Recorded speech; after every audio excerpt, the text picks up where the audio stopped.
আসলে আজকে কদিন ধরে সবজি খাওয়া হয় না, ঘরে কোনো সবজি ছিল না, বাজারও তেমন যাওয়া হয় নাই।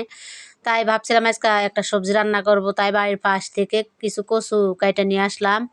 যাই দেখি ফ্রিজের মধ্যে 2টা ইলিশ মাছের মাথা আছে, তাই ভাবছি ইলিশ মাছের মাথা দিয়ে কচু শাকটা রান্না করব। কচু শাকগুলোকে আইনে সুন্দর করে কাইটে কুইটে নিয়েছি, এখন ধুয়ে পরিষ্কার করে নিব, লবণ দিয়ে কিছুক্ষণ ভিজিয়ে রেখেছি। রেখে তারপরে যে একটু ভাপ দিয়ে নিচ্ছি, ভাপ দিয়ে ফেলে দিলে গলা ধরবে না, কারণ আমার স্বামী দেখেছিল যখন আমি কচুগুলো কেটে এনেছি তখন আমাকে বলছিল যে গলা তো ধরতে পারে এই কচু, এখনকার পানির কচু গলা ধরবে। তা আমি ভাবছিলাম না ধরবে না, না ধরার ব্যবস্থা করবো। যা হোক ভাপ দিয়ে পানিটুকু ফেলে দিয়েছি, দিয়ে ফ্রাইপ্যান দিয়ে দিয়েছি চুলার উপরে। দেওয়ার পরে ফ্রাইপ্যানে তেল দিয়ে তারপরে শুকনা মরিচ দিয়েছি কিছু, তারপর আস্ত জিরা দিয়েছি। এখানে দিয়ে দিলাম রসুন বাটা, মানে রসুন থেতা করা 1 মুঠ দিলাম, আর পেঁয়াজ 1 মুঠ দিলাম, আর কাঁচামরিচ দিলাম। ভালো করে নাড়াচাড়া করে নিচ্ছি, নিয়ে একটু বাদামি কালার করে নিব। তারপরে এর মধ্যে আমি দিয়ে দিব একটু হলুদের গুঁড়া।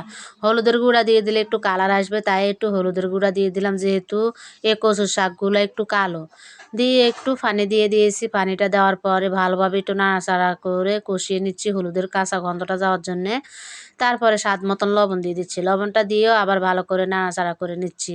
যখন এক পর্যায়ে ভালোভাবে নাড়াচাড়া করতে করতে একটু মশলাটা সুন্দর হয়ে ঘনায় যাবে, তখনই আমি এর মধ্যে দিয়ে দিলাম কিছু ইলিশ মাছের মাথা। কিছু মানে কি 2টা আর কি ইলিশ মাছের মাথা দিয়ে দিছি। দিয়ে এখন একটু নাড়াচাড়া করে ভালো করে কষিয়ে নিচ্ছি, ইলিশ মাছগুলোকে ঢাকনা দিয়ে দিয়েছি সিদ্ধ হওয়ার জন্যে। দিয়ে আবার ঢাকনাটা তুলে নাড়াচাড়া করে দিচ্ছি, দেখলাম কিছুটা সিদ্ধ হয়েছে ইলিশ মাছের মাথা।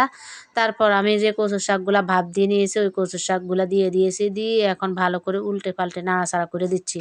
আসলে এই কচুর শাক যতক্ষণ আপনি মানে রান্না করবেন ততক্ষণ ফাঁসে থাকতে হবে, কারণ এর মধ্যে আর কোনো পানি দেওয়া যাবে না।